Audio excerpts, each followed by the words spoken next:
I want you to picture a deeply tense moment. Oh, it really was. Yeah, so it's April 20th, 1974, and you are sitting inside this hotel ballroom in Nauvoo, Illinois. Right in the heart of where all this history happened. Exactly. And outside there is this heavy spring thunderstorm that is just absolutely rattling the windows. A very dramatic setting for what was about to happen. It really is. So inside, the atmosphere is, just as charged.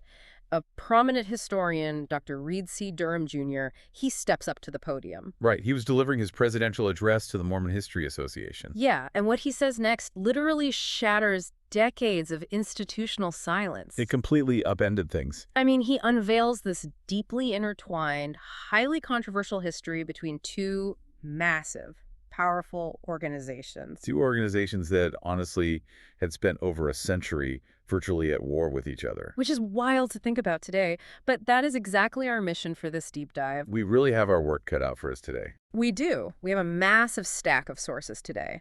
We're talking historical records, old lodge minutes, contemporary diaries, and modern scholarly treatises. And the goal here is to explore one of the most intense, surprising, and frankly dramatic intersections of fraternal ritualism and religion in 19th century America. Right. We are looking at the collision, the conflict, and the eventual and almost unbelievable reconciliation between speculative Freemasonry and the Latter-day Saints. It's a massive story. It is. Okay, so let's unpack this. Well, to really grasp the gravity of this whole thing, we have to travel back to a time of profound political and religious volatility on the American frontier. Right, the 1840s. Exactly. You might actually notice my backdrop today. It's designed to look exactly like an 1840s frontier Masonic hall. Oh yeah, I see the rough-hewn timber framing. Yeah, and imagine the symbolic tracing boards leaning against the walls, the flickering candlelight. It definitely sets the mood. This was the environment where our story really catches fire. We have to start in western Illinois, in a city called Nauvoo, right at the dawn of the 1840s. Right, so let's set the stage for why the Latter-day Saints are even in Illinois at this point. They had just arrived, right? Yes, they were very recent arrivals. And from what I understand, it wasn't exactly a peaceful migration. Oh, it was far from it. In the winter of 1838 to 1839, the Latter-day Saints, commonly known as Mormons, were violently expelled from the state of Missouri. Violently expelled. That's a heavy phrase. It was a horrific situation. This was under the infamous exterminating order issued by Missouri Governor Lilburn Boggs. Wait, an actual exterminating order? Yes, literally. The order stated that the Mormons must be treated as enemies and, quote, exterminated or driven from the state. Wow. That is terrifying. It was. You had thousands of refugees fleeing across the frozen Mississippi River into Illinois, completely destitute. I can't even imagine. They lost their homes, their farms, their businesses, everything. So you have this deeply traumatized population arriving in a brand new state. That has to create a massive amount of desperation for the leadership. I'd imagine they are looking for anything, literally anything, that offers security. You hit the nail on the head. Yeah. They're looking for social respectability, institutional security, and above all, political alliances. Right, so Missouri-style expulsion never happens to them again. Exactly. That desperation for security creates the perfect storm for a political alliance. And that's where we enter a man named Abraham Jonas. Okay, who is Abraham Jonas? In 1840, the Grand Lodge of Free and Accepted Masons of Illinois was newly reconstituted, and Jonas was its very first Grand Master. Okay, so he's a very big deal in the Masonic world. Huge deal. But Jonas isn't just a prominent Freemason. He's also a highly influential Whig politician from Columbus, which is a town in Adams County, Illinois. Ah, okay. Let's pause and look at the political map here. How does a Whig politician look at a massive group of traumatized religious refugees and see an opportunity? Well, you have to understand that Adams and Hancock counties were fiercely contested political battlegrounds between the Whig Party and the Democratic Party. Right, it was all about the numbers. Exactly. Jonas looks at this massive influx of Latter-day Saint refugees and sees a burgeoning, highly unified voting bloc. So he wants their votes. He absolutely wants to cultivate their support to advance his own legislative ambitions. Specifically, he wants his town of Columbus to beat out the rival city of Quincy to become the county seat. Oh, I see.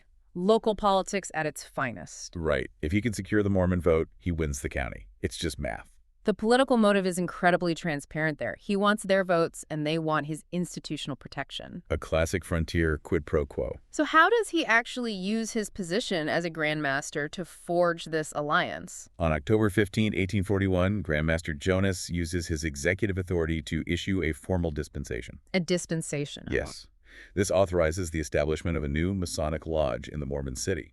It's called Nauvoo Lodge under Dispensation, or UD. Wait, for those of us who aren't familiar with Masonic protocol, what does under dispensation actually mean? Is that like a temporary status? It is essentially a probationary lodge. Yeah. A Grand Master can issue a dispensation allowing a group of Masons to meet, initiate candidates, and conduct business temporarily. But it's not permanent yet. No, they don't have a permanent official charter yet. That has to be voted on by the entire Grand Lodge at their annual meeting. Got it. So they're on a trial run. Exactly. So Nauvoo Lodge UD starts operating. By December, they are holding their first official meeting in the office of Hiram Smith, who is Joseph Smith's brother, to adopt bylaws and process petitions for membership. Okay, so they're getting organized. But when do things really start accelerating? Because from the sources, it seems like there's a specific date where this local lodge suddenly just explodes into something unprecedented. You're completely right. That happens on March 15, 1842. Grand Master Abraham Jonas travels to Nauvoo to personally preside over the formal installation of the lodge's officers. Okay, March 15th. Where are they meeting? They meet in the upper assembly room of Joseph Smith's newly built red brick store. Let's talk about who is in that room. Who is actually running this new Masonic lodge? If you look at the initial roster of officers installed that day, it is a literal who's who of the Latter-day Saint ecclesiastical hierarchy. Really? Like the top leader? Oh yeah. You have George Miller, a presiding bishop, acting as worshipful master. You have Apostle Heber C. Kimball as junior deacon. Bishop Newell K. Whitney is treasurer. Wow, so it's completely intertwined with the church leadership from day one. Completely. Even John C. Bennett, who is a highly controversial figure, is made secretary. Now, I noticed in the source materials that Joseph Smith Jr. isn't on that list of initial officers, even though it's his building. He wasn't even a Mason at this point, was he? No, he was not. However, he is appointed to serve pro tempore as the grand installing chaplain for the ceremony. Wait, is that normal? Not at all. It is highly unusual for a non-Mason to hold that kind of role. But his non-member status changes almost immediately. Here we go. Right. During that very installation on March 15th, Grand Master Jonas presents a special dispensation. This document authorizes the Nauvoo Lodge to receive the membership petitions of Joseph Smith and his first presidency counselor, Sidney Rigdon. Okay, receiving petitions makes sense. But the dispensation also says they can act upon them instanter. Instanter, meaning instantly, like right then and there. Precisely. That evening, Jonas initiates both Smith and Rigdon as entered apprentices. Wow. And it gets faster. The very next day, March 16th, 1842, they are passed to the degree of Fellowcraft and then raised to the sublime degree of Master Mason. Okay, I have to highlight how completely wild this timeline is for anyone familiar with the tradition. It's unheard of. It's like walking onto a college campus on a Monday as a freshman, and by Tuesday afternoon, they hand you a PhD without making you attend a single class or write a dissertation. That is a perfect analogy. Yeah.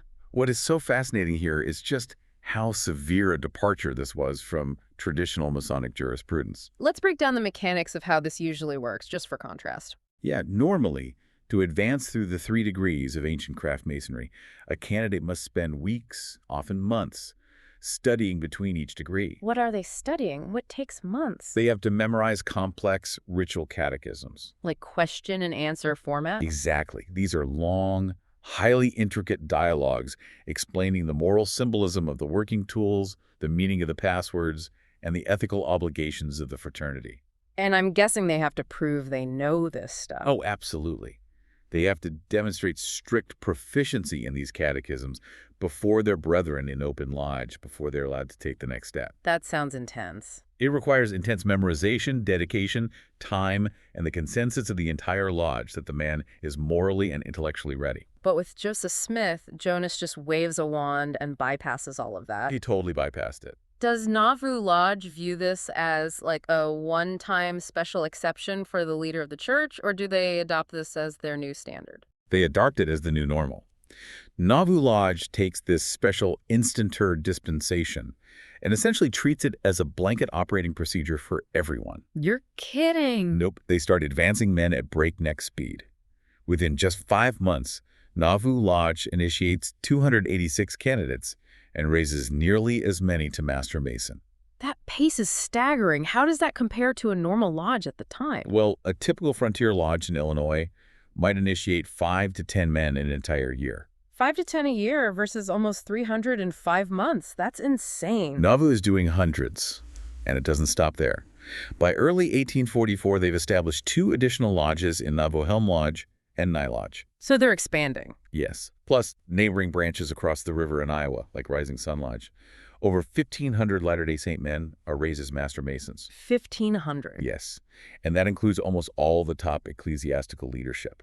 Brigham Young, Willard Richards, John Taylor, Wilford Woodruff. Let me do the math on that. If they have 1,500 men, how does that impact the political balance of power within the fraternity in Illinois? It completely upends it. Within a couple of years, the Latter-day Saint Masons in and around Nauvoo outright outnumber all other Masons in the entire state of Illinois combined. Oh my gosh. It is a demographic takeover. A complete takeover. I can imagine how terrifying that must have been for the established older lodges. I mean, they bring these refugees in, give them a charter, and suddenly the refugees are the undeniable majority. They were panicked. How did the neighboring lodges react? They reacted with intense, immediate resistance. You could look at Bodley Lodge No. 1 in nearby Quincy. They became the absolute tip of the spear in the resistance against Nauvoo. Quincy, right? The rival town for the county seat. Exactly. In July 1842, Bodley Lodge adopts formal resolutions protesting everything happening upriver. What were their specific procedural complaints? What mechanics of masonry were the Nauvoo Masons allegedly breaking? Bodley Lodge had a laundry list of grievances. First, they cited mass balloting. How does normal balloting work? In a normal Masonic lodge, when a man petitions to join, the members vote using a box filled with white balls and black cubes. Okay, white is yes, black is no. Right. One black cube, a black ball, universally rejects the candidate. It's a system designed to ensure absolute harmony and rigorous character vetting. So what was Nauvoo doing? Nauvoo was allegedly voting on large groups of candidates all at once, instead of properly vetting their character individually. So they are bypassing the foundational vetting process of the fraternity just to get the numbers up. What else? They cited the total disregard for candidate proficiency, pointing out the breakneck speed of advancement we just talked about. Right. And they were particularly furious about the inclusion of John C. Bennett as the lodge secretary. Okay, you mentioned him earlier. Who is John C. Bennett, and why does his presence cause such a massive uproar? John C. Bennett was a charismatic, highly ambitious man who had quickly risen to become the mayor of Nauvoo and a trusted advisor to Joseph Smith. Sounds like a prominent guy. He was, but the Masons in Quincy knew his background. Bennett had previously been an active Mason in Ohio, but he was expelled from the fraternity there for gross moral misconduct. Oh, wow. Yeah. Masonic law dictates that an expelled Mason cannot be recognized or allowed into any regular lodge under any circumstances. Yet here he was, acting as the secretary of the largest lodge in Illinois. Exactly. It was a massive slap in the face to Masonic law. That sounds like a huge red flag for the surrounding lodges. But it seems like their procedural complaints were masking a much deeper fear. Oh, absolutely. Underneath the complaints about balloting and proficiency, there was profound political terror. The numbers. Right. Bodley Lodge and others realized the math. Because the Mormons now held the numerical majority of Masons in the state, they could simply walk into the next annual communication of the Grand Lodge of Illinois and democratically vote to take over the entire state fraternity. Wow. They could elect their own Grand Master. They could elect their own Grand Master, rewrite the rules, anything they wanted. And outside the lodge, the local Whigs and Democrats in Quincy must have felt incredibly threatened by this unified voting bloc. The regional tension was boiling over. The non-Mormon citizens saw Abraham Jonas's political alliance with the Saints as a direct threat to the democratic institutions of the region. They felt like they were losing control of their own state? Yes. The pressure on Jonas becomes absolutely unbearable. His political rivals are weaponizing the Nauvoo Lodge against him in the press. So what does he do? On August 11th, 1842, which is less than 5 months after he initiated out, Joseph Smith Jonas is forced to issue an injunction suspending the dispensation of Nauvoo Lodge. Wow, she just pulls the plug. How did the Nauvoo Masons respond to being shut down? Well, at first they appeal. A new Grand Master, Meredith Helm, takes over later that year. Okay, so Jonas is out. Right. Helm sends a special committee to Nauvoo to investigate the allegations. The Cooney comes back and essentially says, look, they are acting out of extreme zeal and severe inexperience, but they are acting in good faith. So they get a pass. Sort of. Helm reinstates their dispensation in November 1842, but it's a fragile peace and it shatters very quickly. What causes the final break between Nauvoo and the Grand Lodge? The regional anti-Mormon hostility accelerates throughout 1843. The Grand Lodge of Illinois faces immense, mounting pressure from the public to sever all ties with the Saints. The public is just turning against them entirely. Completely. By late 1843, the Grand Lodge demands that Nauvoo surrender its records and its dispensation. They outright refuse to grant them a permanent charter. Do the Nauvoo leaders surrender the records? They absolutely refuse. Really? Yeah. They see this as just another form of the religious and political persecution they fled in Missouri. They actually double down. How do you double down when your charter is pulled? In April 1844, they dedicate a massive 3-story Masonic hall in Nauvoo, the most elaborate public building in the city, and they just keep operating autonomously, completely ignoring the Grand Lodge's orders. They just go rogue. That defiance definitely sets the stage for a tragic, violent climax. We are moving toward June 1844 now. Yes. The tension reaches a breaking point. On June 27, 1844, an armed mob storms Carthage jail, where Joseph and Hiram Smith are being held on charges of treason. Right. The mob isn't just a group of random outlaws, though. It contains prominent citizens and militiamen from Hancock County. And crucially, historical records indicate it includes active Freemasons affiliated with Warsaw Lodge Number 21. Okay, let's look really closely at the accounts of that day. We have eyewitness records from John Taylor and Willard Richards, 2 apostles, who were in the jail cell with the Smiths. Paint the picture of what happens in those final moments. It is a suffocatingly hot summer afternoon. The men in the jail are incredibly tense. Suddenly, a mob with blackened faces rushes up the stairs. Blackened faces to hide their identities. Exactly. They start firing musket balls through the heavy wooden door. Hiram Smith is shot in the face and killed instantly. I know, that's brutal. Joseph Smith realizes the end. He has a pepperbox pistol, he fires it blindly into the hallway, and then he rushes to the second-story window. He looks out at the armed men below, raises his hands, and yells out, "O Lord, my God." Now, to someone who doesn't know the history, that just sounds like a standard plea to heaven in a moment of terror, just a guy crying out.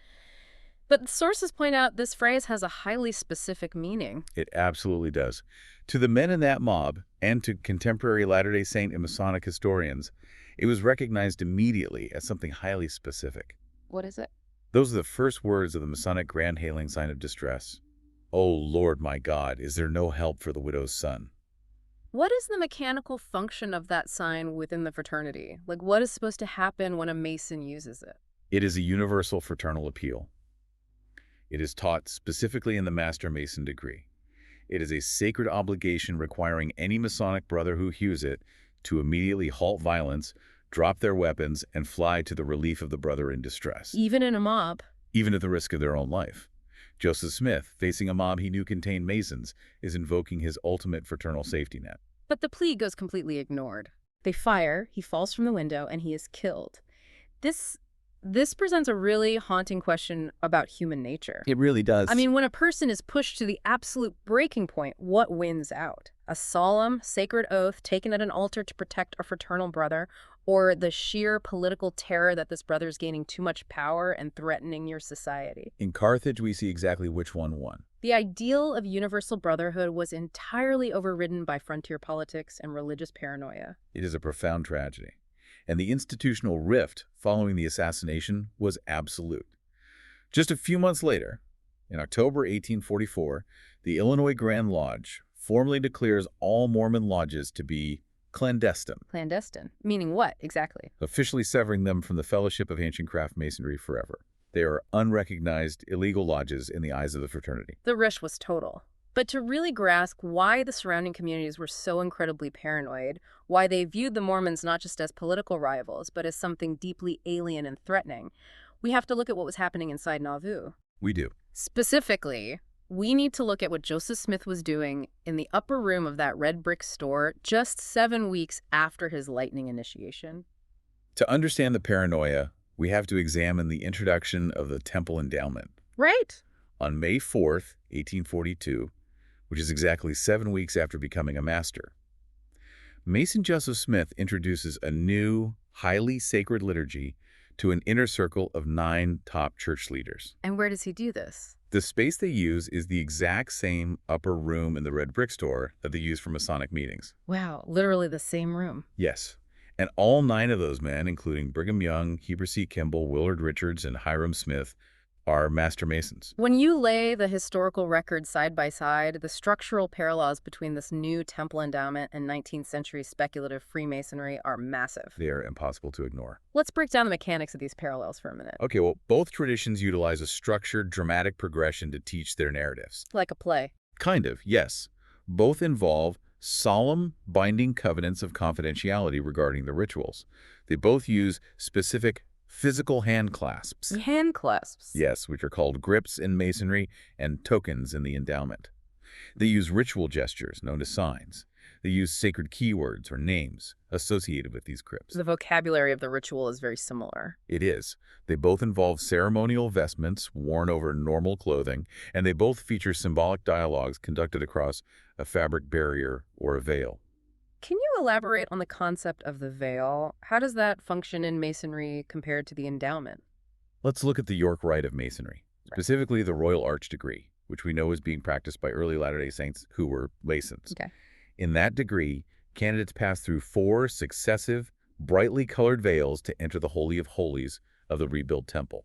At each veil, they must give a specific password and sign to a guard. And in the Nauvoo endowment? In the endowment, candidates similarly give signs, tokens, and words at a literal veil to gain admission into the celestial room, which represents the presence of God. It's a very direct parallel. Very direct. You also see parallels in the vestments, the lambskin apron of the Mason and the green fig leaf apron of the endowment. So the physical mechanics, the vocabulary of the ritual are undeniably linked. But there are also distinct fundamental differences in the core purpose of these rituals. Yes, the telos, as scholars call it, the ultimate end goal. Right. What is the ultimate goal of Freemasonry? Freemasonry is essentially secular and civic. Its primary narrative is an allegory centered around the construction of King Solomon's temple and the martyrdom of its chief architect, Hiram Abiff. Okay, so it's a moral allegory. Exactly. Its whole goal is moral self-improvement, fraternal fellowship, and making good men better citizens in this mortal life. It is about building a moral society here and now. How does that contrast with the Nauvoo endowment? The Nauvoo endowment is entirely sacerdotal.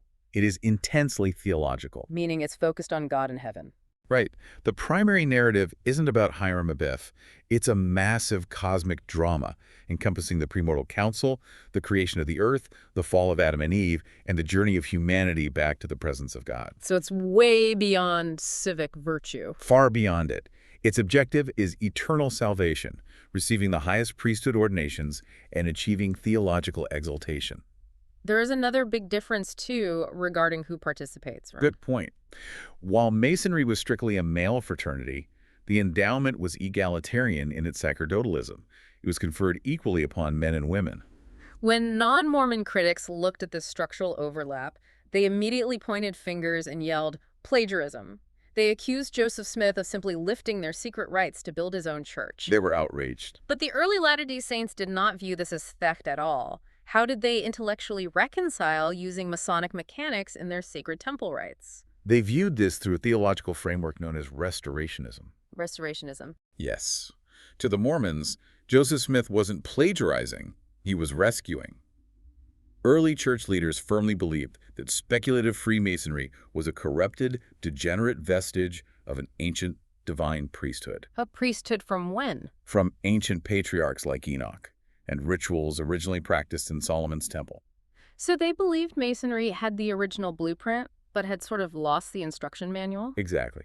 They believed that over centuries of apostasy, the rituals had been stripped of their saving authority and cosmic context, leaving only a hollow, ethical morality play. Okay, I like to think of speculative Masonry like a corrupted, zipped computer file. Oh, that's a good way to look at it. Right. It has all the right folders, the file names look somewhat familiar, but you can't actually read the documents inside or run the program. The data is scrambled. Right, it doesn't execute properly. So early church leaders believed that God was using Joseph Smith to unzip the file, to restore the corrupted data to its original, pristine, cosmic purpose. He wasn't stealing the file, he was fixing it.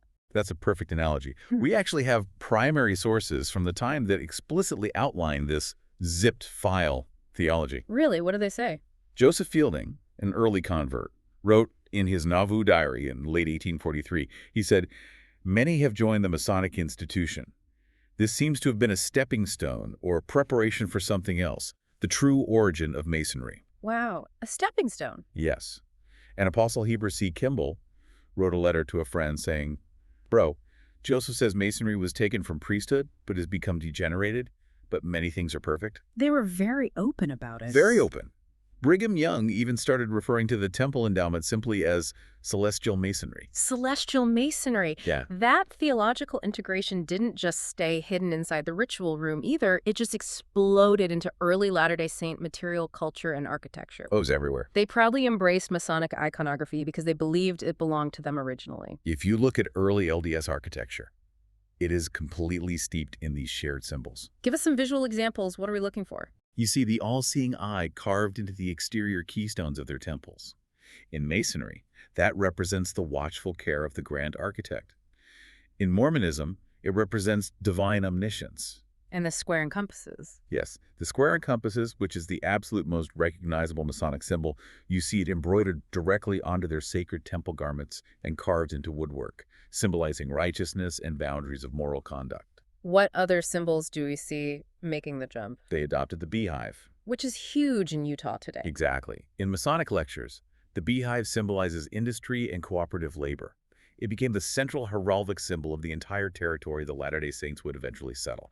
You also see clasped hands, right? Yes, clasped hands carved onto temple facades. You even see cosmic stones, suns, moons, and stars on the Nauvoo temple, which mirror both Masonic cosmological symbols and the Mormon theology of different degrees of heavenly glory. This theological blending was so absolute that when the Latter-day Saints were eventually forced to flee Nauvoo, crossing the frozen plains to the desolate Great Basin, they took these modified concepts with them. They carried it all the way west. They left the formal, secular Masonic lodges of Illinois behind, but they carried celestial masonry in their minds and in their architecture. But organized secular Freemasonry wasn't done with them. No, it wasn't. It was about to follow them right into the desert.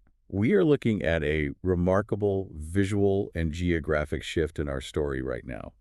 Imagine moving from the lush green riverbanks of the Mississippi and Illinois to the harsh, freezing alkali dust of the Utah desert. Completely different world. Entirely. By the late 1850s, Brigham Young has established an isolated, totalizing theocratic commonwealth in the Great Basin. And he is deeply, profoundly suspicious of national fraternities. I mean, I would be too. He remembers Carthage. He remembers the unanswered cry of distress. Consequently, formal, secular Freemasonry is completely non-existent in early Utah. How does it finally arrive then? If Brigham Young has locked down the territory, who brings the lodge into the desert? The United States government decides to force the issue. Of course. In 1857, President James Buchanan believes the Mormons are in open rebellion against federal authority. He sparks what becomes known as the Utah War. Right. Buchanan sends approximately 2,500 heavily armed federal troops, known as Johnston's Army, marching across the plains to suppress the theocracy and install non-Mormon territorial officials. So you have a massive federal army occupying a hostile territory. Where do they set up camp? The Army arrives in 1858 and establishes Camp Floyd in Cedar Valley, which is about 50 miles southwest of Salt Lake City. And here's where the history loops back on itself in a fascinating way. How so? Among these federal troops are 23 soldiers who are master masons. In their profound isolation in the desert, they want the familiar fellowship of the lodge. So they petition the Grand Lodge of Missouri for a dispensation to open a military lodge. Wait, how does a military lodge function differently than a normal city lodge? Did they just, carry a charter in a backpack? Essentially, yes. It's called a traveling warrant. It allows soldiers to hold lodge meetings wherever their regiment is stationed, as long as they have a secure location. Wow, I had no idea that was a thing. Yep. On March 6, 1859, the dispensation is granted. They form Rocky Mountain Lodge number 205, and they build the very first dedicated Masonic meeting hall in Utah territory. Okay, I'm picturing the Grand Masonic temples on the East Coast with marble floors and giant pillars. What did this lodge in Camp Floyd actually look like? It was incredibly rustic. We're talking about a 30 by 60-foot structure made entirely of adobe mud bricks, with 8-foot walls, a rough wood plank roof, and a floor made of packed dirt. Mud and dirt, a bit of a downgrade from Nauvoo. Definitely. They used whatever military supplies they could scavenge to create the symbolic altars and stations. Who are the men actually running this dirt floor lodge? The leadership of this lodge included men who were historically significant in their own right. The worshipful master was Captain John C. Robinson, who would go on to be a prominent Union brigadier general in the Civil War. Okay. His senior warden was Captain Henry Heath, who would become a famous Confederate major general. In fact, he's the man who accidentally triggered the Battle of Gettysburg. Wait, really? The guy who started Gettysburg was running a mud brick lodge in Utah? The very same. These men are holding lodge meetings in the dirt, initiating over 160 men and providing charitable relief to immigrants traveling through to California. But let's look at the broader context of Camp Floyd for a second. This wasn't just a place of brotherly love and charity. It was the absolute hub of non-Mormon civic opposition to Brigham Young's theocracy. It was enemy territory for the Saints. They even published Utah's first secular anti-Mormon newspaper out of there, the Valley Tan. Consider the historical paradox here. The very army sent by the federal government to break the Mormons' power ends up reintroducing the exact fraternal order that the Mormons felt had betrayed them in Illinois. You literally couldn't script a more tense reunion. It is a stunning historical irony. The military lodge eventually dissolves in 1861 when the Civil War breaks out and the troops are called back east to fight. But the door had been opened. Freemasonry was back. After the Civil War, you had the completion of the Transcontinental Railroad in 1869, and vast deposits of silver and lead are discovered in the Utah mountains. Which brings in a ton of outsiders. Yes. It triggers a massive, unstoppable influx of non-Mormon miners, merchants, and federal officials. They're often referred to as Gentiles in the local terminology. Do these new arrivals start their own lodges? They do. They start forming permanent civilian lodges in Salt Lake City and the various mining towns. You get Mount Moriah Lodge, Wasatch Lodge, and Argenta Lodge, getting their charters from neighboring states like Nevada, Kansas, Montana, and Colorado. So they're all importing their charters from outside. Right, until January 16, 1872. That's when delegates from these 3 lodges convene in Salt Lake City and formally organize the most worshipful Grand Lodge of ancient free and accepted Masons of Utah. They finally have their own Grand Lodge. Yes, and the first Grand Master is a man named Obed F. Strickland. So with the formation of an official sovereign Grand Lodge in Utah, how do they handle the Mormon population? Does that lingering tension from Illinois just fade away? It does the exact opposite. That tension becomes the official codified law of the land for the next 112 years. 112 years. We are talking about a century of blackballs. Almost from the moment the Grand Lodge of Utah is founded in 1872, they institute an unwritten ban. This policy completely keeps Latter-day Saints out of the fraternity. Just a blanket ban. And it wasn't just about stopping new Mormon converts from joining. They also banned visiting LDS Masons from other states from even stepping foot inside a Utah lodge room. How does an unwritten ban actually work mechanically? I mean, if a Mormon man submits a petition, how do they ensure he doesn't get in? It comes back to the ballot box we discussed earlier. Anytime a Mormon petitioned to join, a single member could drop a black cube into the voting box. And one black cube is all it takes. Exactly. Just one black ball universally rejects the candidate. Because the animosity was so uniformly high, Mormon candidates were blackballed with complete consistency across Wasatch, Mount Moriah, and Argenta lodges. So the unwritten rule was just brutally enforced. By 1883, this unwritten practice was codified as an official ruling by the Grand Master. And then, on January 21, 1925, it was formally written into the Masonic Code of Utah as Section 504. So what exactly fueled this intense century-long Cold War? Why did they feel the need to write a law banning a specific religion? This collects. The sources point to 4 main killers of animosity. Let's break these down one by one, starting with what was likely the most public issue, polygamy. Right. So Freemasonry has strict moral and civic requirements. An initiate swears an oath on the altar to uphold the civil law of the land, to avoid plots and conspiracies, and to maintain moral rectitude. By the late 19th century, the Latter-day Saint practice of plural marriage was not just a theological curiosity.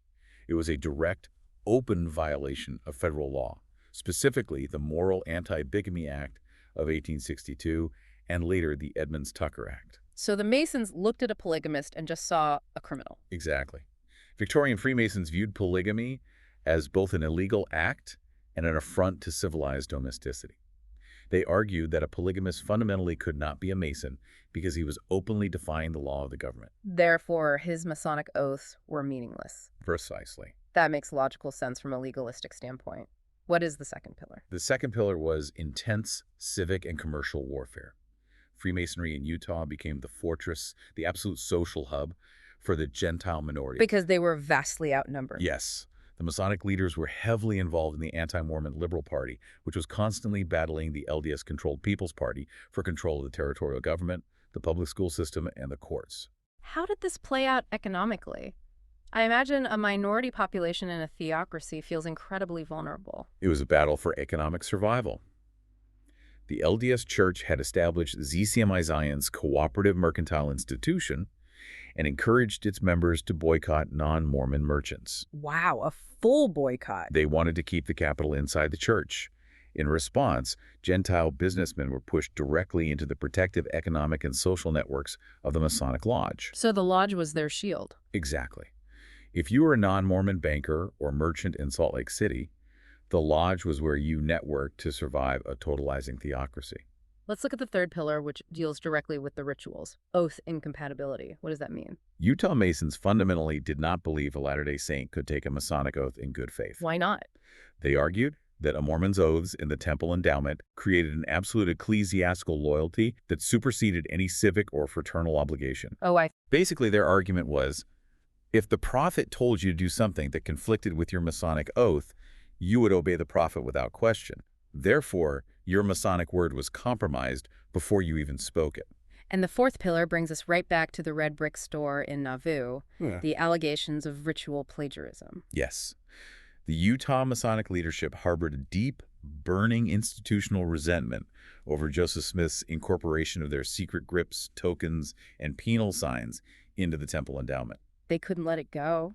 They viewed the LDS temple liturgy not as a divine restoration, but as a stolen, bastardized parody of the craft. They felt their most sacred secrets had been violated and mocked. Who was the intellectual architect of this ban? Like, who was actually writing down these arguments? The man who really crystallized all these arguments was Samuel H. Goodwin. Who is he? He was the Grand Secretary and a past Grand Master of Utah. In 1920 and 1924, he published highly influential texts, most notably Mormonism and Masonry. Okay, so he's publishing books on this. He laid out the intellectual architecture for the ban, arguing that Mormonism inherently suppressed free thought and that Joseph Smith had betrayed Masonic honor. And his writings led to the law. His writings provided the direct rationale for the 1925 Code Revision, Section 504, which explicitly banned LDS members and threatened any Utah Mason who converted to Mormonism with immediate trial and expulsion. How did the Latter-day Saint leadership respond to this codified hostility? Did they even want to join the lodges? The animosity was entirely mutual. Latter-day Saint leaders maintained their own deep institutional suspicion. While the older generation, like Brigham Young, remembered the betrayals of Nauvoo, the new generation just saw an entrenched political enemy. Right, it just morphed into a new kind of feud.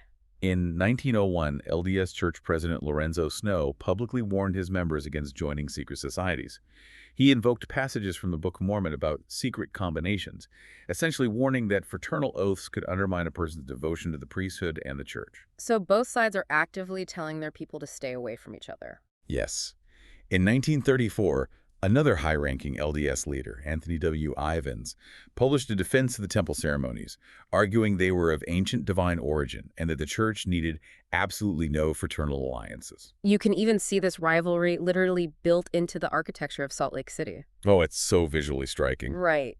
In 1927, the Masons dedicated the massive Salt Lake Masonic Temple. It's this incredibly imposing Egyptian revival fortress with specialized auditoriums. And where did they build it? Just about a mile straight east of the Mormon Salt Lake Temple. It was a massive stone counterweight, a physical declaration that they were there to stay and they would not be intimidated. For decades, these two massive structures sat a mile apart on South Temple Street, representing two institutions completely locked in a demographic and cultural Cold War. A wall built of stone and legal codes. Consider the paradox of a fraternity that prides itself globally on universality, on taking men of wildly different faiths, Christians, Muslims, Jews, and bringing them together on the level. And yet here they are, utilizing an explicit law to ban one specific religion. It reveals a lot about human nature. It reveals how intensely local politics and survival instincts can override foundational ideals. How does a Cold War like this ever thaw? Well, the ice didn't begin to crack because of a sudden diplomatic summit between the Grand Master and the Prophet. It started with a storm in academia. Which brings us back to our opening hook, April 20th, 1974, the thunderstorm in Nauvoo. Exactly. Dr. Reed C. Durham Jr. stands up at the Mormon History Association and delivers his address, Is There No Help for the Widow's Son?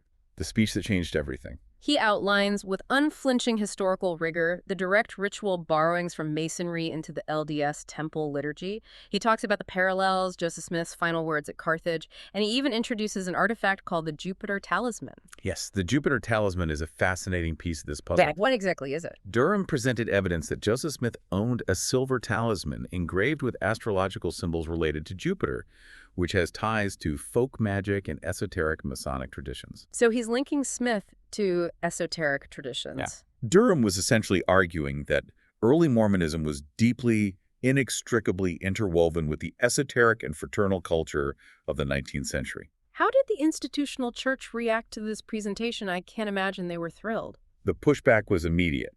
Durham was required to issue a letter clarifying his faith and reaffirming his belief in Joseph Smith's prophetic calling. So they reined him in. His paper was barred from official church publication. But you can't unring a bell. The information was out there. Unauthorized transcriptions of the address began circulating widely underground. It sparked an entire movement known as the New Mormon History. Once that data was out there, other scholars began picking up the thread. You had academics like David John Berger in 1994 writing The Mysteries of Godliness, which detailed the liturgical development of the endowment from its Masonic roots. Right. You had Michael W. Homer in 2014 publishing Joseph's Temples, a comprehensive treatise on the relationship. The history was becoming normalized. It wasn't a dirty secret anymore. It was just historical context. And while the historians were working on the LDS side, progressive reformers were moving inside the Grand Lodge of Utah. Oh, really? Yes. By the early 1980s, you have a new generation of Masons led by most worshipful Grand Master Arthur M. Burton. Burton and his cohort look at Section 504 and realize it is a relic of a bygone era. The original reasons for the ban were completely obsolete. The LDS Church had officially abandoned the practice of polygamy way back in 1890. Over a century prior. The bitter territorial political clashes of the Liberal and People's parties were a century in the past. The justification for the ban simply didn't exist anymore. So in January 1984, the Grand Lodge of Utah takes a monumental vote. What do? They officially repeal Section 504 of the Utah Masonic Code. They eliminate the prohibition against Latter-day Saints joining, and they restore visitation privileges to LDS Masons from outside the state. Wow, it was the end of a century of institutional segregation. It really was. It is incredible how institutional healing works. It rarely starts at the very top of the hierarchy with a grand decree.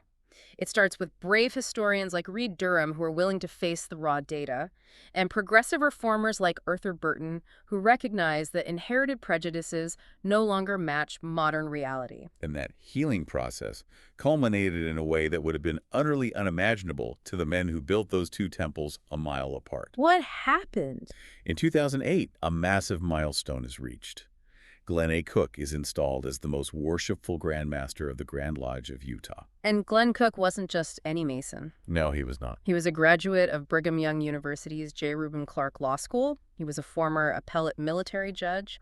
And crucially, he was an active, devout member of the Latter-day Saint faith. He became the first church member in over a century to preside over Utah's Masonic fraternity. His tenure demonstrated the complete normalization of relations.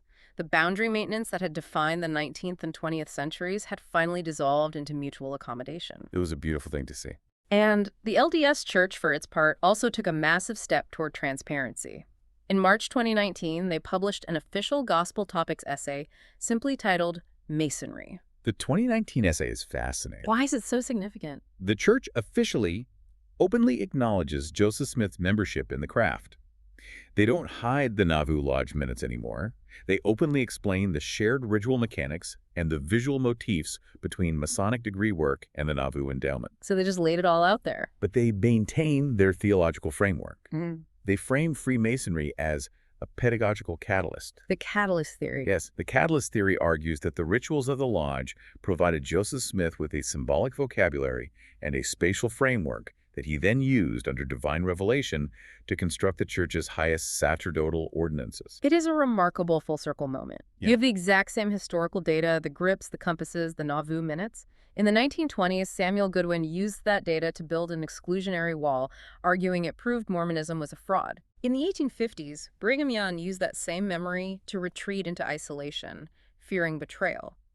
And now, in the 21st century, both organizations are using that exact same data to foster transparency, open historical dialogue, and mutual respect. It shows that even the most deeply entrenched cultural and religious Cold Wars can eventually thaw when people are willing to look at the past objectively and recognize that the battles of the 19th century don't have to dictate the relationships of today. We've covered a tremendous amount of ground today, from the freezing banks of the Mississippi to the dirt floors of Camp Floyd, all the way to the modern era of reconciliation.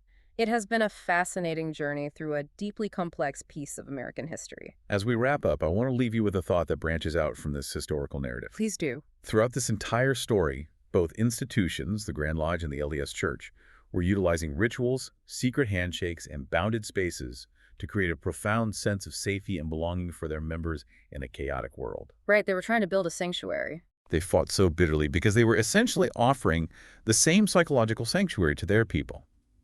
Today, we live in an era of absolute digital transparency, where secrecy is viewed with intense suspicion, and every aspect of our lives is broadcast publicly. It's so true. It makes you wonder, in our modern, hyper-connected society, where do we go to find that deeply bounded, sacred space?